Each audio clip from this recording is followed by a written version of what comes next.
কিছুদিনের মধ্যেই দেখতে পাবো যে এই বিএনপি সরকার কিভাবে এই বাক স্বাধীনতাকে হ্যান্ডেল করে। It's not that easy. মানে আপনি এরকম একটা দেশে যখন ফ্র্যাগমেন্টেড অনেকগুলো মানে সোসাইটি থাকে এবং টুকরো টুকরো অনেকগুলো এমনভাবে লেগে থাকে যে একজন আরেকজনকে পাইলে মেরে ফেলবে, এই ধরনের ঘৃণা পোষ করে আসলে সমাজে বেঁচে থাকা ইটস রিয়েলি নিয়ারলি ইম্পসিবল। এবং সেটাকে মিনিমাইজ করার জন্য না ইন্টারিম গভর্নমেন্ট কোনো স্টেপ নিয়েছিল যে আমাদের মতাদর্শিক যে মতপার্থক্য আছে সেগুলোকে মিনিমাইজ করার জন্য একটা ওই যে যেটা আপনি বললেন যে ব্ল্যাঙ্কেট মানে নিরাপত্তার চাদরে বেষ্টিত করা, সেটার আমি যথেষ্ট স্টেপ দেখিনি। বরঞ্চ কোনো কোনো ক্ষেত্রে আমার কাছে মনে হয়েছে এই যে অনিরাপত্তার পরিবেশ, সেই অনিরাপত্তার পরিবেশকে পলিটিক্যাল নেগোসিয়েশনের কাজে লাগানোর জন্য এক ধরনের প্রেক্ষাপট তৈরির চেষ্টা।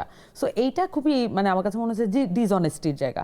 তবে ওভারঅল সোশ্যাল মিডিয়া থেকে আমরা তো আসলে হাসিনার গভর্নমেন্ট পার করে এসেছি, সো সোশ্যাল মিডিয়া থেকে শুরু করে শিক্ষা প্রতিষ্ঠান অন্যান্য জায়গায় আমি বলবো মত প্রকাশের এক ধরনের স্বাধীনতা কিন্তু ভোগ করেছে ওভারঅল। কিন্তু এর মধ্যে যে ঘটনা ঘটেনি তা না। আপনি জানেন যে একটা বেসরকারি বিশ্ববিদ্যালয়ের একজন শিক্ষককে নেকাব খুলতে বলায় তাকে কিন্তু আসলে বহিষ্কার করা হয়েছে ওই উক্ত প্রতিষ্ঠান থেকে। এই ধরনের ঘটনাও কিন্তু আবার ঘটেছে। মানে মানে বিভিন্ন পেশাজীবীদের যে স্বাধীনতা সেটাও কিছু কিছু ক্ষেত্রে রহিত হয়েছে।